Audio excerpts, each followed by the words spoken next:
Well, good afternoon to everybody, and welcome to this month's Cyber Showcase, a discussion about NIST versus CRI. As always, I'm your host, Brett Rock, a business development and product specialist here with SBS Cybersecurity. Also on the line, I've got two of our experts with me. I'm really excited to have their feedback. We've got one that's going to talk kind of on behalf of NIST, one that's going to talk on behalf of CRI, and hopefully we'll have a good conversation where you leave today having a better feel for which way you might want to lean going forward. But just by way of quick introductions, I have Cody Delzer, our principal consultant. You're going to be hearing me talk about a lot of upcoming stuff Cody's got on the agenda for the next couple months here. But Cody, I'll give you a minute to introduce yourself. Hi, everybody. My name is Cody Delzer. I've been with SBS for almost 15 years. Not a lot of things I haven't done for the organization. I actually started out as an intern, and then I started following opportunity. At that time, SBS was consultants and salespeople. And consultants didn't like doing audits, so I started doing audits. I said, hey, I see an opportunity here. So I was actually SBS's first auditor. I did audits for about three and a half, maybe 4 years, moved into consulting, and have effectively been there ever since. I did a pretty long stint in leadership, and now I get the opportunity to be the principal consultant, going back to essentially doing the things I love, which is more of this. Excellent. Lots of it. Again, I've got some what's coming up from SBS, and Cody is prominently featured in most of that. Thanks, Cody. Cheryl Ryan is a senior information security consultant with our company, and it helps a lot of our clients and has having very similar discussions to what we're having today with clients even just earlier this afternoon. So Cheryl, you want to introduce yourself real quick? Sure. Welcome, everyone. I'm happy to be here with Brett and Cody, who used to be my supervisor, which is pretty interesting that we're going to have a debate amongst the two of us. All right. So I spent 17 and a half years in IT in a higher education institution, an oil and gas company, before I came to work at a bank where I was the VP and information security officer for almost 10 years. So I kind of moved from the IT side of things to the IS side of things about 12 years ago. And I've been here almost 2 years. It'll be 2 years in November that I've been working for SBS as a VCSO, essentially, for multiple clients internally, some of whom have told me they're going to watch this because they're very interested to see how this goes. So I'm sure it's going to go great. Right. Well, thank you so much for being here, Cody, for being here, Cheryl. I think it's going to be a great conversation, and we're going to help a lot of people who might be on the fence about what to make of the NIST versus CSF decision, as we're all, or CRI decision rather, as we're all very familiar with. The CAT will be sunsetted on August 31st of this year. That does not necessarily mean you have to have one of these two done by then. We'll have there's some questions about that I want to make sure we get addressed too. But we are trying to help you be proactive as much as possible. And I promise you, I'm hopeful this is the last time I have to talk about the two of them for a little while. I've been talking about nothing but NIST and CRI for most of my life the last 3 months. So excited for us to be getting close to the decision time here. On the agenda side of things, just quickly, you'll see some flattering photos of the three of us. We also have our contact information on there. I think I can speak safely for Cody and Cheryl by saying if you have any questions, please feel free to reach out to any of us. We're happy to have conversations with you. Also, just kind of housekeeping, if you have any questions, feel free to go ahead and throw them into the question box or the chat. I'll be happy to look at that when we get finished with the webinar or get close to the end here today, see if we can address some of the questions that may come up. Additionally, I would encourage you to take our quick survey, as always, at the end of this. It helps us make sure this is a good program for you going forward. And if you have any questions or want to get any help from us, you can certainly jot it down on that survey once you get it completed. In terms of the agenda, we're going to go through a couple of things from what's here from SBS currently, what's coming from SBS from an educational perspective, and then we are going to jump right into the decision time, NIST versus CRI. We're going to talk about whatever framework our either Cheryl or Cody is representing here, talk about some of the pros and cons. We've got a bit of a lightning round. I want to talk about the possibility of maybe doing both. Certainly could be an option. Have some takeaways, and then if time permits, we'll have some Q&A toward the end here. But I think this will be a really good discussion, and certainly appreciate everybody being here today. All right. So with that said, for those of you who are not familiar with us, I imagine most of you on the call are, and we appreciate that. But SBS Cybersecurity, we've been in the industry for over 20 years now. We've got over 90 employees in 25 states. We have a ton of vCISO clients nationwide. That's probably the fastest growing area of our company. As Cheryl mentioned, she does a lot of vCISO work. Cody's getting back into it. That's the stuff he loves to do. And I know he's been helping a number of our more recent clients get onboarded here recently as well. So encourage you to take a look there. And just not for nothing, but we were ranked #1 for cybersecurity consulting by G2. That's a review website. Our customers think very highly of us. So encourage you to reach out if there's anything we can do to help. Just quickly, what's here from SBS? I do want to point out we do have a couple of modules that we recently launched that will help with whichever framework you decide to go with after today's discussion. We do have a NIST module, both a free and a premium version of that tool. You can sign up for that by going to our website at www.sbscyber.com. Click on the products drop down, and there's a TRAC sunset, or a CAT sunset rather, image. If you click on that, you can sign up for the free version of the NIST module. There is a premium version that does come with a lot of cool bells and whistles. So please feel free to look at that. If you ever want to see a full demo, I'd be happy to point you in the right direction or help you there. And then, as I mentioned, we do have a CRI profile module as well. So that came out about 3 weeks ago now. We are very excited about that. We do not offer a free version of the CRI, and I apologize there, but we do have to pay a pretty hefty fee to the CRI folks there to get access to the profile to use it in TRAC. So that is going to be only a licensable module, but certainly do have it available. If you ever want to see it, again, please feel free to let us know. But both of those modules, NIST and CRI, are both available in our TRAC tool at this time to be used and to prep for the future after we have this conversation.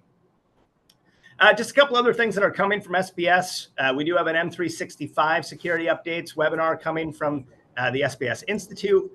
Mark Charla from our team, one of our consultants, will be discussing just kind of a timely update on what's changed in the past year from M365, what's coming next, how to ensure your environment stays secure. He's going to talk about Teams and Copilot, other areas of M365, and then how to test it as well. So I think that'll be a great webinar. We encourage you to take a look at that. We also have a couple of hacker hours coming up.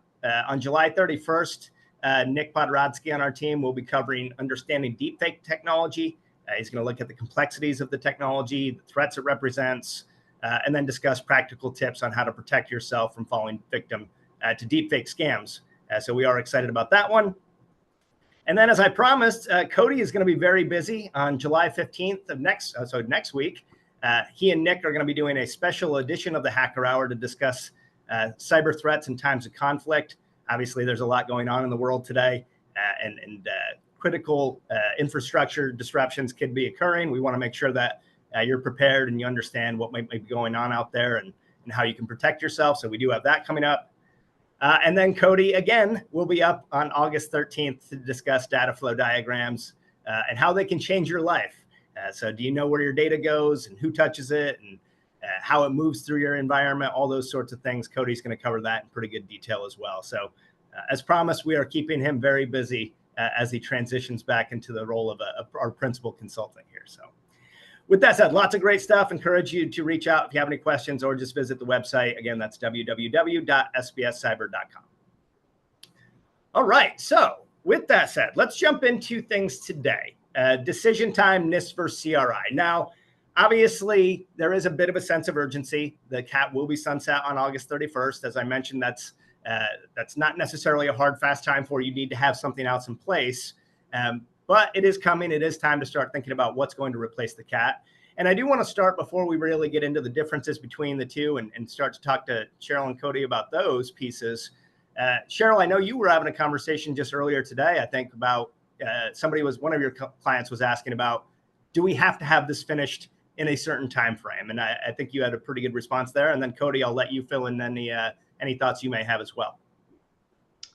Correct. I have a client who's going to have an audit in September, and, they haven't made a decision yet about whether they were going to use NIST or CRI going forward. And so we were having a conversation about, should they go ahead and review their CAT for this year? Should they, go ahead and try to finish one of these before the audit, or, what should they do? And, they have done a CAT review, in November of last year. So they've had a CAT review in the last 12 months. And so generally speaking, what the regulators are looking for is to make sure that you've used a framework and you've done an assessment within the last 12 months. And so if you've used the CAT in the last 12 months, you're probably okay as far as an audit or an exam go.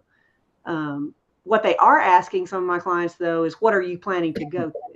That's the question they are asking them, as they move forward. And so, but if you haven't had one, a CAT that's been reviewed and approved in the last year, then you probably do have a sense of urgency if you have an audit coming up really quickly. So it's really dependent upon when the last time you reviewed your CAT was.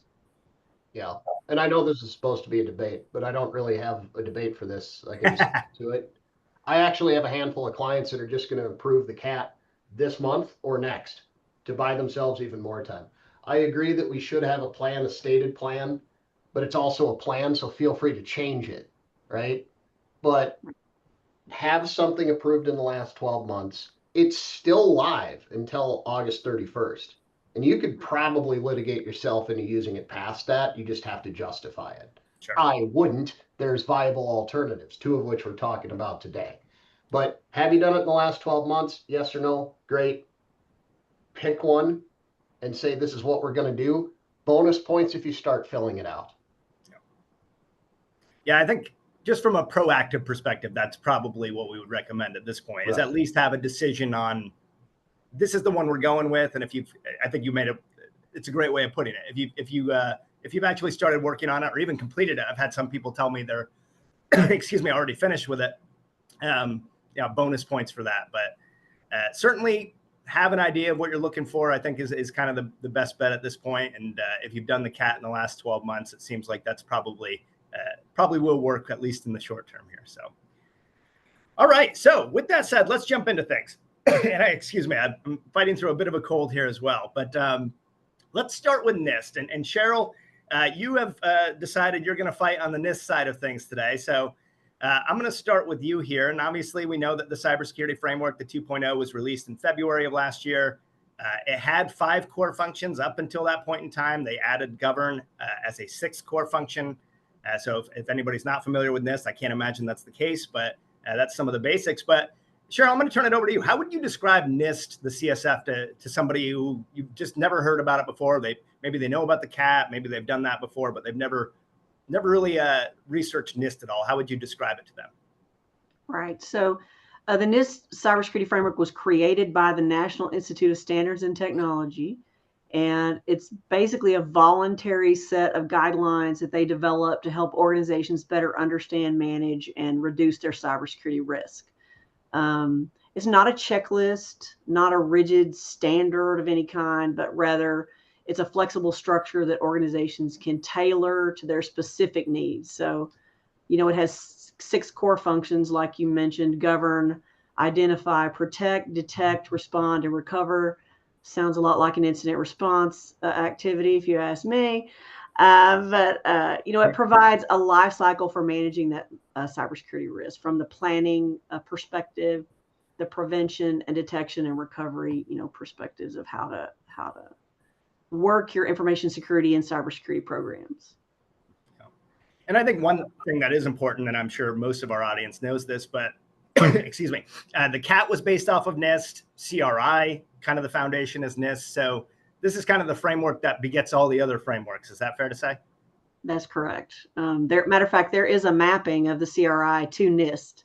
If you want to see where CRI got its start, that NIST is where it came from.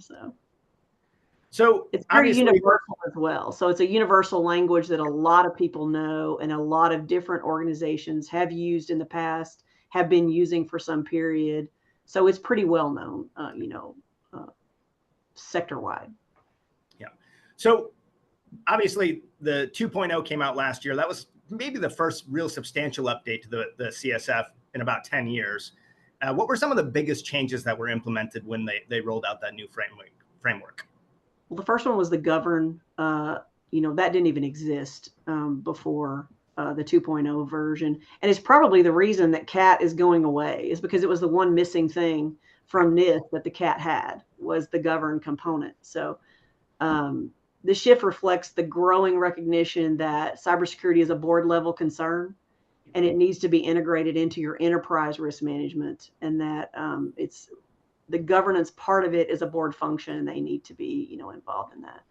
It also extended the scope beyond critical infrastructure. So it isn't just now being used by the critical infrastructure sectors.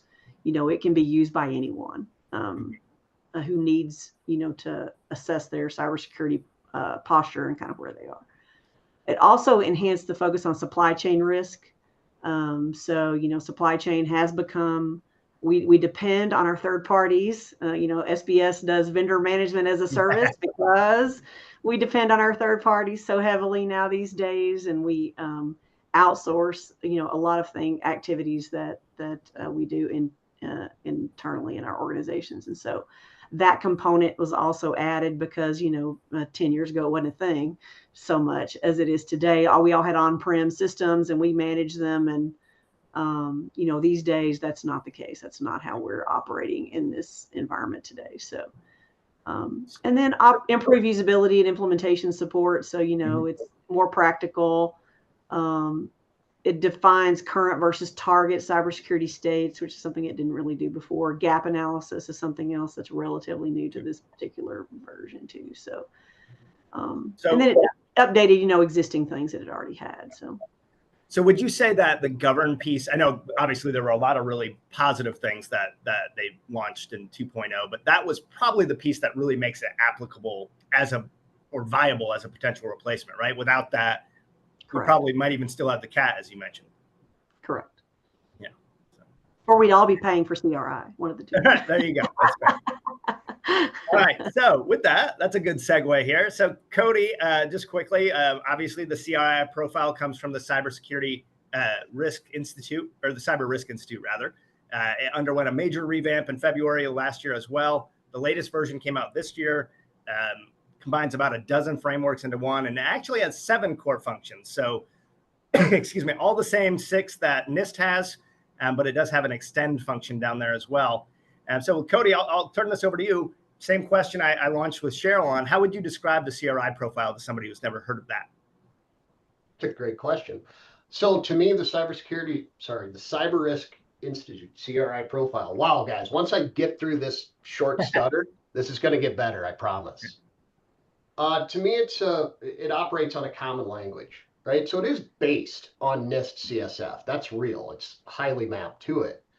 But it combines that with the cybersecurity expectations and language of multiple U.S. regulators. It was built with larger entities. So you combine that with the tiering structure that it does provide, along with being tailored to financial institutions. To me, that means that it's a better fit for our more complicated financial type organizations. That's really the bottom line of it for me. If you think of CSF as the entire toolbox, CRI profile is a curated toolbox, right? So it's designed for you. And I know you have a question for me later, at least I assume you do. But on the extend feature, sure. Cheryl touched on how supply chain risk, fourth party management, et cetera, is covered in the new version of CSF, and it is, but it's kind of sprinkled throughout, and it's idly mentioned, whereas they're very explicit about it here, right? That's the entire extend feature, is how does this risk extend outside of our organization into our supply chains and into our vendors? So for me, like, if you want the kind of the end all be all, why would I choose it? It's designed for you, right? It's designed for you with a common language that your regulators understand, that your board is going to understand. And to me, that just kind of wins, right? It doesn't mean that CSF is good. CRI wouldn't be here without CSF, most likely, right? Because it's standing on the shoulder of that giant. But it has a risk tiering and it's common language. Sure. So obviously NIST has been around for a decade, probably even longer. CRI profile doesn't have quite the legacy of NIST. Can you give us a little background on what the Cyber Risk Institute is and maybe where the profile came from? Great question. CRI was founded in either 19 or 20, right? I might have to eat crow on that. It's either 19 or 20, and it is formed as an NPO and given the custody of the CRI profile, right? So this is a nonprofit organization that is dedicated to the update, maintenance, curation, etc., of the CRI profile going forward. Now, how is that a benefit over CSF? Well, when did CSF 1.1 come out versus when did CSF 2.0 come out? I mean, we've been talking about 2.0 for probably 3 years until it finally dropped, and now it's here, and that's great, and I'm happy. But I wouldn't count on that from a national standards agency being changed anytime soon, right? Whereas CRI says, hey, we're actively updating this. And in fact, we provided some feedback in the last couple of weeks on a certain portion of it. And they even said, that's great feedback. We can incorporate that into our next update. So to me, also, that's kind of a big deal. Well, I don't know, Cheryl. He's got the lobbying down way ahead of time here. So you're going to have to. All right. No, that's great. That's great information on the CRI profile. I appreciate that. And obviously it was the culmination. I know and maybe you can speak to this even better than I can, but it was built, basically off of a combination of financial institution volunteers that were a part of it and, regulators and a lot of people put a lot of time and energy and effort into the CRI. So I think it's a pretty cool collaborative effort. Not that the NIST certainly wasn't. Obviously, that's an entity unto itself, but CRI kind of came from that was born from that world as well.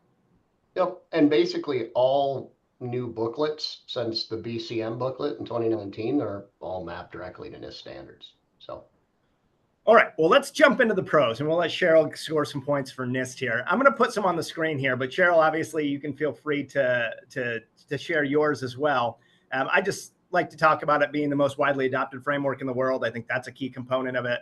It's the foundation of the CAT, CRI, and other frameworks, as we mentioned. It's very flexible, and the updates that it did have recently, definitely brought it more in line with the needs of financial institutions. Cheryl, you can feel free to elaborate on any of these, but why don't you start by maybe giving us the top 2 or 3 benefits that you see from using NIST as your framework of choice going forward? Well, my first thing is exactly what you just said. It's universal applicability. Cody, I'm having the same problem. Scalability, for that framework. It's designed for organizations of all sizes, all maturity levels, all types. A small nonprofit to a large financial institution could use NIST, and that framework would work for you. It also supports baseline controls and advanced practices. So you could, the CAT has the baseline, activities that they used to have as goals that everyone in financial institutions needed to meet. And those things were mapped to NIST also. So almost everything in a baseline control in the CAT is mapped to a NIST control already. So if you were meeting baseline, you're meeting NIST controls today. You are. And so also it's a comprehensive risk management structure. The core functions that we talked about earlier, those things are a holistic view of your cybersecurity world and how you can align your cybersecurity with your business goals, how you can prioritize your investments, based on risk, which is something we talk about with strategic planning, in our VCSO activities, and ensuring that you have coverage across your full incident life cycle and that you are identifying risk where you need to identify it. And it, like Cody just said, it does have more regulatory alignment and audit readiness with 2.0 than it did before. So those are the probably top 2 or 3 things I can think of. Sure. So you've obviously had some discussions with our clients already about moving away from the CAT. I think you mentioned when we had a quick conversation recently, you had recommended or at least talked to them about, maybe using NIST as a possibility. What was that conversation like? If you don't mind sharing a little bit of that. Well, some of my clients are smaller organizations. They don't have a a really it's free was the main reason, right? That's fair. That's a good free, point. Free is a good reason, to do something. But also, they're a smaller organization. They don't have a really mature enterprise risk management, organization, and CRI seemed daunting. I guess that's what I would say about it. And so, I just told them, I said, well, you don't have to use CRI if you don't want to. You can use NIST, and you can still be compliant. You can still find risk that you need to mitigate, because that's really the objective, right? I'm not a fan of checking boxes because a regulator wants me to do it either. Right. I'm a fan of doing what's a best practice. And if you do the best practices, the boxes get checked. They just do.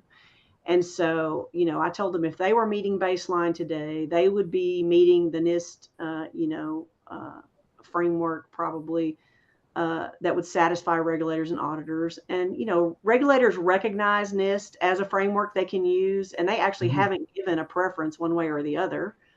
They haven't said that you should be using CRI or NIST or CIS or CPGs or anything else. They haven't said what you're supposed to do. So, it's a choice that you need to make. And part of the reason, we're having this conversation today is because they need to make that decision. And I think you touched on something there that I probably should have highlighted earlier on. I mean, in all the conversations I've had, I've walked through both NIST and CRI, both of our modules with examiners, and they've said, hey, we are not making a choice here. It's going to be up to the institution to pick the one that makes the most sense for them. The cynic might look at that and say, well, you said the same thing about the CAT, and that basically became mandatory for all intents and purposes. But it does seem to me like they're pretty serious about, we're not going to make a choice here. It's going to be up to the institution for sure. So I think that's a key component of this. Obviously, a lot of the people on the webinar here today with us are probably in the financial institution sector here. But NIST is obviously much more flexible in terms of working for other sectors. So I assume that's a benefit that you see as well. Right. If you're not a financial institution watching this webinar, CRI may or may not fit your business, but NIST will. Yep. You can make NIST work for any business, any sector, any size of business, any type of business. And so the flexibility that NIST offers is definitely something to be considered if you're not a financial institution. Yeah. And then kind of a weird pro that I had a conversation with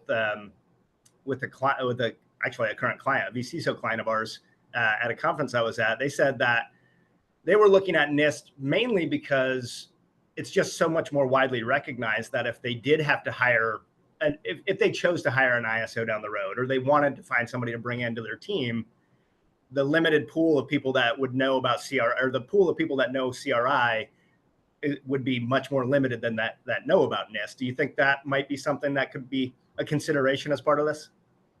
That's true, especially if you have a pool of potential hires that have never worked at a financial institution before. Right. They weren't exposed to the CAT in the past. They don't know anything about what those baselines were, and they need to come in and pick this up quickly. It would take longer if they didn't have exposure to CRI, but they were exposed to NIST and some other business they might be working in. So that's definitely a positive for the NIST. Definitely some good pros there. So let's move to CRI. Just quickly, it's built by and for the financial sector. We talked a little bit about that. It's aligned with U.S. regulations, uses a lot of language, terminology, and structure that people are familiar with. And then a couple others here as well. But I'll turn it over to Cody, and kind of the same question to you. What would be the top 2 or 3 pros that you see for the CRI profile? Built for the financial sector. There you go. Easy enough, right? Financial sector, common language, it's going to be recognized. Language is everything, right? I mean, maybe we have some bilingual people in here, but if I started speaking German, you'd understand. Now, it doesn't mean that NIST is bad, right? It doesn't mean that at all. It's built off of NIST.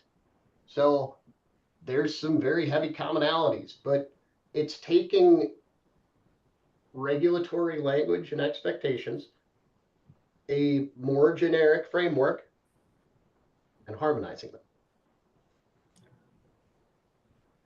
What was that question? I'm sorry. No, I think that's a good start. But so they also recently released a maturity model. We don't have that in TRAC quite yet. That's something that we're hoping to have in the very near future. But obviously NIST, that's something that is missing from that assessment or framework that is at least currently available in CRI and hopefully will be available in the TRAC version as well in the near future. But can you speak to a little bit about why a maturity model could be really helpful for our financial institutions in particular? Sure. So a maturity model of any kind, like a capability maturity model, right? All the way from what is that to completely McDonaldized. Right. It gives you the ability to make incremental improvements over time, and even in specific areas, right? You don't have to say, I'm taking my entire organization from A to B. You can say, well, part of it's already at B, so I'm going to work on getting that other part. Anytime you can add maturity models means you're going to have a greater level of flexibility, and kind of probably to a degradation of NIST a little bit. Cheryl's right. I mean, I think there's an awful lot of opportunity to say if you were baseline, you're probably going to be in line with NIST for the most part, right? So where do you go from here? Yeah. Well, plus we're coming from, a lot of the people on the call today are coming from CAT that did have a maturity model.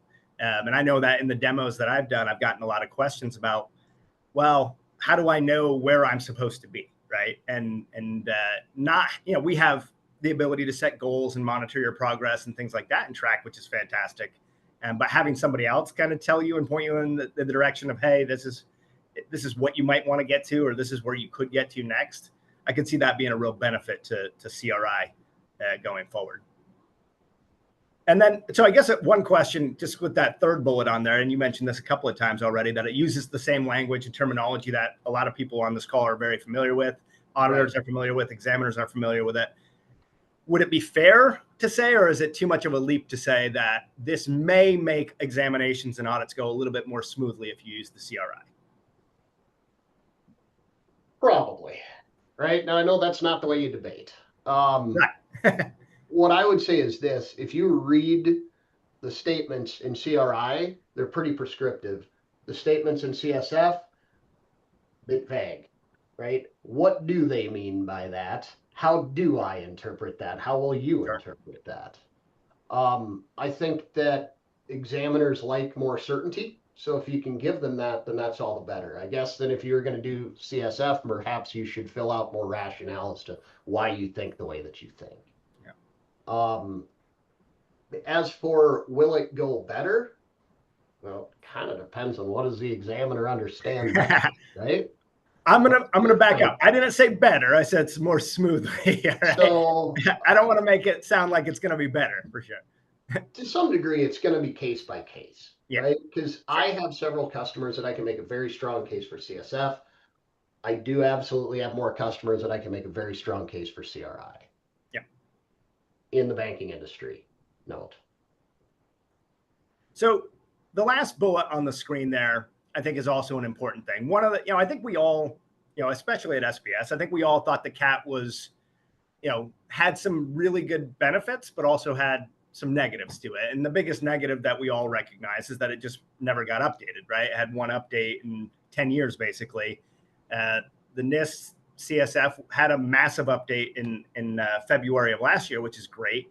But there hasn't really been the same level of commitment to annual updates that CRI has made. So I know CRI is already talking about having regular annual updates, and then every 2 to 3 years have a pretty significant update. The biggest one they've released recently was that maturity model piece. So that does at least show us a little bit that they're planning on, this is going to be something that evolves as opposed to the CAT, which we created it and it stayed the same for 10 years. Is that a fair assessment? Yeah.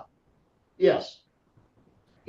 And I think we have cons coming up. So instead of me jumping straight into that, because I have a tendency to. Well, let's get there now. You guys are also talking about the government versus a nonprofit. So that is true. That's fair. Right.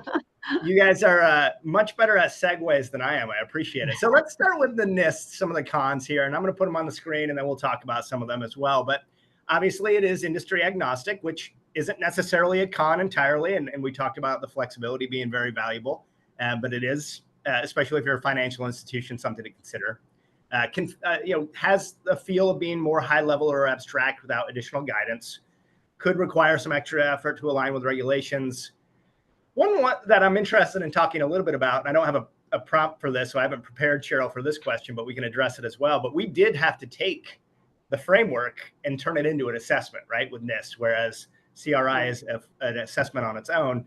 And then there are some concerns about update frequency we've talked about. So I want to start with Cheryl first, and then I'm going to let Cody jump in with maybe some thoughts here as well. But Cheryl, how would you combat some of these concerns that might arise? Like, I think one that I think is a really important one is, that it can feel high level or abstract. Is there a way to counter that? Is that something you've come up with your clients that you've been able to discuss with them? I would partially agree with you that it is more simple or high level, but if you have an organization that needs more simple and high level, then that is a fit for them versus the CRI, which requires a lot more effort and more enterprise risk level thinking, I guess you could say, than maybe some of your smaller organizations. The govern function, to normalize that risk strategy and oversight, was introduced. So now that it has that, it's, better than it used to be because that's there. And they also give you implementation examples for that subcategory, which as we've gone through and I've worked with some of my clients who have finished, the NIST framework, that has been very helpful in us to figure out what are they talking about? Right. What do they mean? I don't know what they're talking about. And then, these simple additions make it more actionable maybe than it once was. You can actually find ways to improve your cybersecurity, your information security program with the answers of, yes, the common set of controls, partial or no. Well, you need to do something about those things. So you still have actionable items, from NIST, even if you're not using the CRI. I like it. You flipped them around into pros. That's exactly what I was hoping. So we're in good shape already. Let me ask you this, and then I'm going to see if Cody has any thoughts on any of these, or maybe wants to hammer some of the cons a little bit harder here. But what do you say? Is it more likely a financial institution in particular? Would they need to provide additional context in the NIST CSF assessment and TRAC in particular? Versus if they went with CRI, that again uses some of the more of the language and terminology that might already be kind of related to guidance. Do you see that, maybe having to do more effort on that side of things? Are you throwing that to me or Cheryl? Cheryl, I apologize. I should have said. Okay, sorry. I thought you were talking to Cody. My bad. I apologize. I'll get to Cody in a second. I promise. Honestly, with the implementation examples, it has not been horribly difficult for us to create rationales. And, most of my clients know their environment and they know what they have, what they don't have, and why they don't have it. I guess would be, if it's partial or if it's yes with compensating controls. And we can usually frame a decent rationale for why something is not a yes, So I would say you do need to explain maybe more than you would if it's the CRI. But most of my clients can do that pretty easily because they know their environment. So. Yeah. Right. No, and I think those implementation examples are, to me, that's one of the biggest things that CRI has response guidance that's very similar, but I know people used to complain about, we did the CAT the first time and I read a statement and I couldn't even begin to tell you what a yes meant for this. So having that ability and the ability to read that and be able to get a sense for what I need to be talking about here is very helpful. But Cody, I'll turn it over to you. Are there any particular cons here on the screen or anything that I might have left off that you feel is, we can talk about it from a financial institution perspective primarily, but any particular cons that you see that might make you lean toward more CRI? No, not necessarily. Make me lean more towards CRI. I guess I usually look at the pros. Sure. Assessment doesn't really exist. That's true. We have created one. I guess if you're anything above, if you have any level of complexity, here's the thing, right? To me, NIST is very baseline in general.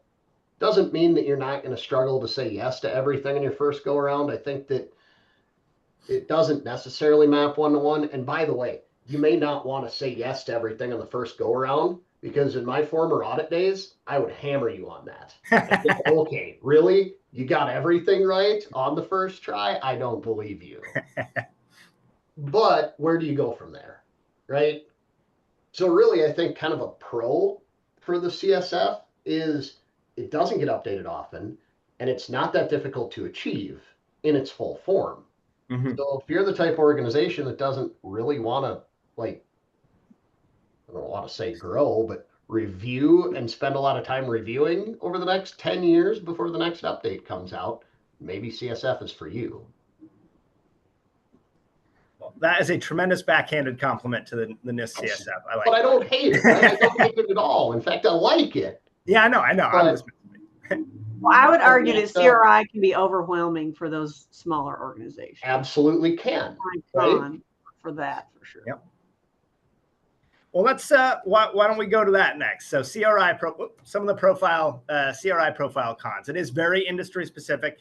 It's not terribly flexible, and it is more complex than other options, potentially even for smaller financial institutions. So, Cody, how would you defend, if you can, against some of those potential cons? Indefensible. Okay. Those are real cons, right? And then there's something that you need to consider. I am using it. I work with a municipality in a state that literally is written into the law that says you will build a program based on this CSF. Well, guess what we're choosing, right? It's not CRI.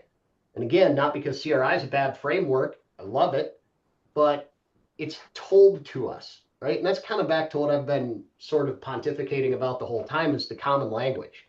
Yeah. Why would you mess with the common language of which you're expected? So in this instance, that non-industry specific nature of CSF works in our favor. Sure, I could do CRI, we could do CRI, but again, why, right? It's not the language. So I really don't have a rebuttal for that. Well, that's great. And Cheryl's right. It's going to be harder for smaller organizations. It does have a tiering structure. Yeah. But I don't know that I've worked with anybody that qualifies for anything above tier 4. So we're all tier 4. Right. Exactly. So let me ask you this, and I think I know the answer already, and probably most of the people on the call do, but if I were not in a heavily regulated industry, so financial institution in particular, maybe healthcare potentially, but if I'm not in a industry that is heavily regulated, should I even consider the CRI? Is there even a reason why I would think about it? Well, I wouldn't, but I know I'm supposed to be arguing for CRI, right? Well, no, I think this is I'm arguing for you, the client.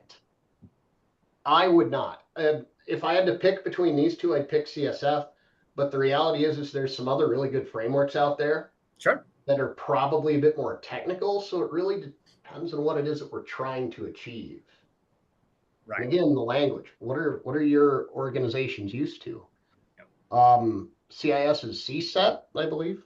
Might be butchering that, so feel free to call me out in the comments. I know an organization that's highly technical. Their employees are highly technical. They chose to use that. Now, are they going to have to kind of buck the trend a little bit? Sure. Are they going to be in hot water? I don't think so, because they can defend it and they know what they're doing. So, Cheryl, is there anything that I'm missing from a cons perspective? I mean, obviously, I think Cody capitulated on most of these, so we'll score some points for NIST here. But anything that I'm missing from a cons perspective, or for CRI or for NIST? Which one are we talking about? For CRI, my apologies. I mean, I agree with Cody that it's specifically the language of financial institution, and that's really the challenge with it being used broadly, right? So you can't use it; it can't be scaled for a different type of organization potentially. And if you're in a financial institution regulatory environment, if you're in a different regulatory environment, those regulations and that language may not be the same. Sure. Even for HIPAA and even if you're an accounting firm and you're subject to some of those things. If you're SOX compliant, SEC related, regulatory, well, they're not going to know what the financial institution regulation language is either. So NIST is where all of those organizations would probably go in this instance. So Cody, before we move forward, I want to ask one other question. So for a financial institution, let's say, even a maybe not maybe a more complex one. I have heard the argument that CRI profile is more of a compliance focused approach as opposed to kind of using it to get better or be more proactive. I'm not sure how fair that is, but I'll ask you that question. Do you think that's a fair criticism or framing, or is that something that you think is probably nonsense? Without more information, I would say that is not at all characterized correctly. Okay. That, again, doesn't mean that there's not some value to that criticism. Need more information. Mm-hmm. But compliance focused, based on what? Yes, it's based to regulatory compliance, or it at least maps to it, right? Mm-hmm. That kind of what you want. And it does have the ability for you to stretch your legs, right? Whereas CSF, maybe less so. I see a comment in here about CIS 18 for small to medium-sized financial institutions. Sure. Again, probably need more information. For probably the most simple organizations, CISA's CPGs would be good, right? Those are very baseline as well. Mm-hmm. So there are other good frameworks. I don't think that characterization is right. I think that since it has a tiering structure, there's a new maturity model that's going to get built into it too, which is fantastic. And we're not, because the tiering structure is inherent risk, right? We're looking at a maturity model, and that's coming too. And that brings it closer to the cap than anything that exists out there currently. Yeah. So is it compliance focused? Yeah. I mean, regulators built it. Why wouldn't you want that common language? Okay. Good stuff. All right. So we're going to move into our lightning round portion, and then I will see if we have some questions. And I appreciate, Cody, you monitoring the chat a bit there for us. I'm going to go back and forth on who leads off here, but I'll start with Cheryl. So NIST, what makes someone a great fit for NIST? What would make, in your mind, who is the perfect, or maybe the perfect group, or maybe a couple options, who would be perfect for NIST, CSF as a framework? So you're in a non-regulated or lightly regulated industry is first. Not that you can't use it if you're in a regulated industry, because you can, but it definitely is for those folks who are not subject to all the regulation that we're talking to. You want a framework that scales with your organization. So as your organization grows and things change and you need, to adjust, it's really easy to adjust with NIST and do that. It's a common language in cybersecurity. I mean, everybody in the world knows what NIST is and knows half of what it says and half of what the controls are and what you're answering, and it's highly known across industry. So somebody in any of those industries, because it's so standardized. Sure. And if you need to align with global standards or worldwide security, GDPR, or you need to do framework assessment globally, it's something you could use for that too, because it's not United States specific necessarily. So an international organization can use NIST, and a lot of them do. So, but those are probably what I would say. Oh, I'm sorry, Cheryl. I didn't mean to cut you off there. Great work. Cody, what do you think? Who's a great fit for CRI? Financial institution of assets greater than 1 billion. Almost hands down, shouldn't make any other choice. Okay. Lower than that, you're going to probably struggle with it if you're under 500 million. So if you're between 500 million and a billion, I don't want to say it's a coin flip, but analyze what you are and what you want to be, right? If you want something that's going to give you more focus and allow you to stretch your legs more, choose CRI. If you are kind of where you're going to be, right? I don't want to say that you're done growing, but you're comfortable with where you are as an organization and you want to be able to get through this process and provide reasonable value, then, then choose a different framework. But what I see almost 100% of the time is organizations I work with that are over $1 billion in assets and our financial institutions are all choosing CRI. Good stuff. Okay, Cody, I'll start with you here then, kind of following up. I imagine we've already talked a lot about this, but what is the most important strength of the CRI? Common language and tiering structure. Done. Easy enough, right? How about you, Cheryl? NIST, what is the most important strength? Flexibility, universality. Man, this is good stuff. I like it. All right. Question 3. What is the biggest weakness of the other framework? And Cheryl, you're going to kick this one off. The biggest misconception about CRI? No, I'm sorry. The biggest weakness of CRI. What's the biggest weakness you see with CRI? That is financial institution specific. I mean, that's the biggest problem, right? Is that you really have to be a $1 billion financial institution to use it, right? Like you said. Interesting. And you, even if you're in that 500 million to $1 billion institution, the coin flip conversation he just had, you need to have a mature enterprise risk management methodology in place to really be able to use it effectively. Probably. If baseline is all you were and all you were ever going to be, I probably wouldn't choose CRI either. That's right. CRI, you mean? Yeah, no, I'm actually arguing with her on this. Gotcha. If all you've done in CAT is baseline, and achieving evolving was going to be a leap of faith and feats of strength, then I probably would not choose CRI either, right? Gotcha. Because probably every organization on here is going to be tier 4 anyways, right? So we're all still working towards the same things. But yeah, that's a reasonable weakness of the framework. All right. Well, what do you have for NIST then, Cody? What is the biggest weakness of NIST? That as an option. If you are anything above baseline or want to be anything above baseline, right, then choose mine. All right. And again, guys, that's a little bit hyperbole, I suppose. Sure. It's not that there aren't some things in CSF that are above CAT baseline. There are, especially depending on how you interpret them. However, it's much closer to it. Gotcha. All right, I'm going to start with you on this one, Cody. What is the biggest misconception that people have about CRI? Have you heard anything there? Boy, I'm going to ad lib on this. Probably that it is that much work. I kind of disagree. Sure. Right? I'm going to have to eat a little bit of crow on this. I don't remember exactly how many diagnostic statements you have to answer to get to tier 4, but I don't think it's really that much more than CSF.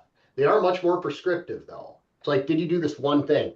Yes, great, move on. Versus, what's this statement that I have to interpret with my implementation examples? Yeah. So I actually don't think it's as big of a leap to get into, but I know that that's what a lot of organizations that choose not to go that direction feel. And again, it's not like they're hurting themselves by going CSF, so it's not a hill I'm going to die on. But I think that's one of the bigger misconceptions.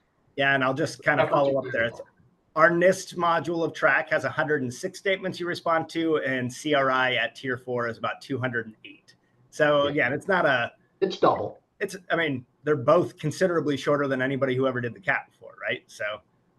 What, the whole thing, 400 and whatever it was? Good Lord. Yeah, right. Yes. So, Cheryl, how about you? Came out in the beginning, we looked at it and went, you have got to be kidding me. Right?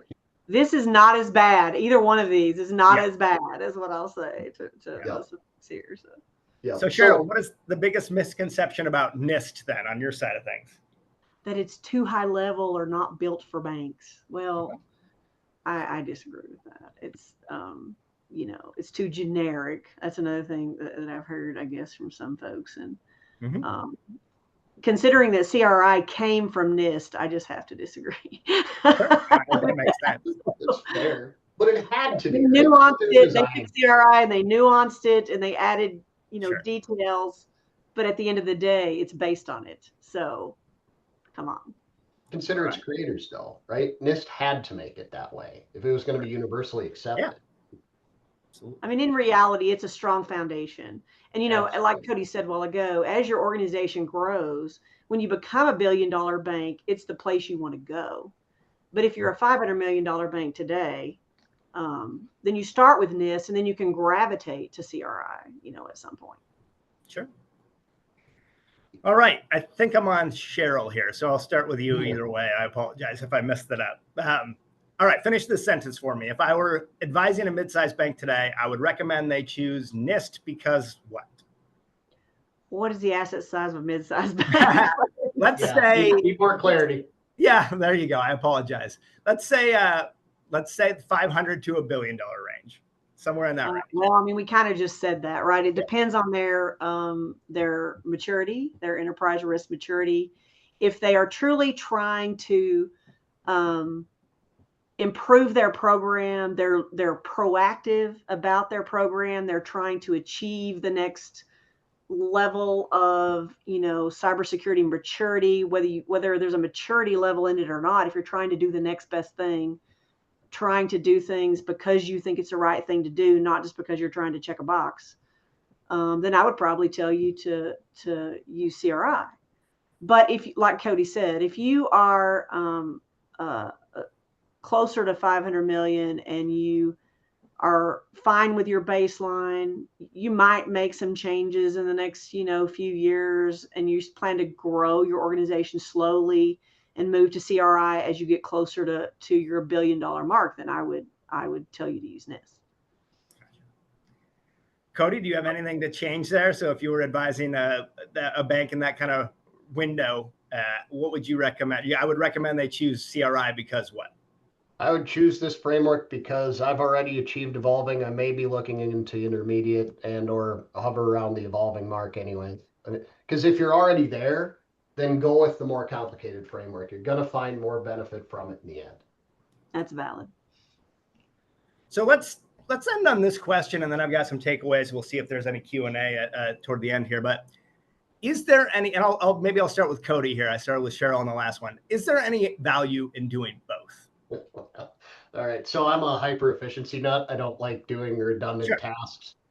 That said, the one time that there is use in doing redundant tasks is if you're really not sure what it is that you want, right? So that you can have extra data to analyze in the end. So you could do both and you could pick which one you like best. I guess I just know enough about the frameworks to have a pretty good idea of what they tell me. Yep. And then if I have a 15-minute conversation with the organization, I'm going to give them a suggestion that I think is going to be best. Yeah. Just by understanding what they are. So yes, but I wouldn't, unless I had no other resources with which to get. I guess you could think about it in terms of, if I did both, they're still shorter than the CAT. So, I mean, there's that. So probably still 75 statements. Yeah, fair argument. But like I said, there's value only if you can't get better answers another way. Cheryl, what do you think? Any thoughts there? Any differences of opinion? I mean, there might be some value to some strategic layering of this. The what and the why of cybersecurity is in the NIST, whereas CRI has the tactical overlay of the how and the how much, right? So if you have an intern with time on their hands in the summer, just saying. Or turn an AI loose on it and see what happens. Turn them loose and let them do both. And then you can evaluate which one you think is going to give you more value at the end of the day. Like which one is going to help you protect your customer information, which is what this is about at the end of the day. It's about protecting your customer's information, protecting your organization. Which one of these is going to give you the most value to be able to do that? And doing both of them could give you that, All right. So we did have some questions come in here. I just want to see, will the slides and recording be available afterwards? Absolutely. There's actually a question on the survey. Just go ahead and select that. We'll make sure we get that to you. Any suggestion which option is better for a financial institution under 100 million? Cheryl, what do you think there, Cheryl? Yes, full stop. Of these two, yes, she's 100% right. And I might even say there might even be a simpler method out there. It's just that we're kind of sticking to these two frameworks in this exact moment in time. So I did have a couple other chats. The other thing too, Brett, though, is that SBS has a free tool they can use to make it a lot simpler. That is true. They want to use the NIST tool. And so even if you're $100 million, our tool makes this a lot simpler for you. So yeah, absolutely. It operationalizes a spreadsheet. Yes, correct. So we did have a couple of things I just want to touch on, and then I promise I'll get everybody out of here. If we start with NIST and move to CRI after a few years, can all the work be done to convert over? At this point in TRAC, we don't have the ability to map that over. I'm not sure that that will be the case into the future. Right now, we do have the ability for you to map from your CAT, if you use it in TRAC, into either CRI or NIST Premium. And in both cases, that's about a 30% mapping. So that is something that came up in the chat. I would not be surprised if in the future we had some mechanism to map NIST to CRI, but in the short term, we focused on CAT to both of them. So that's where we're at. Which system receives the highest percentage of data transfer? I just covered that. And I think that's it, guys. So we did a great job. I'm going to pop my screen back up and share it here. And I'll put our contact information back up. There are some takeaways. If you request the slide deck, I'll be happy to send those. Really appreciate everybody jumping on here today to go through this with us. Cody, Cheryl, I can't thank you both enough. I don't think you guys threw as many punches as I thought you might, but I think it was a great discussion. Hopefully everybody got something out of it, and hopefully this is the last time I have to talk about either of them for a little while. But anything else as parting shots, Cody or Cheryl, before we jump off today? I did have my one backhanded compliment. There you go. That is true. You got it in. Cheryl, anything to add? I appreciate that. All right, guys. I can't thank you both enough. Can't thank everybody for jumping on here. If you have any questions, feel free to reach out to me or Cody or Cheryl. We're happy to help. And again, if you take that survey, you will be able to request the slide deck and the recording. I'll be happy to send that along as well. Thank you guys all so much. Hope you have a great rest of your day. And if there's anything we can do to help, please feel free to reach out.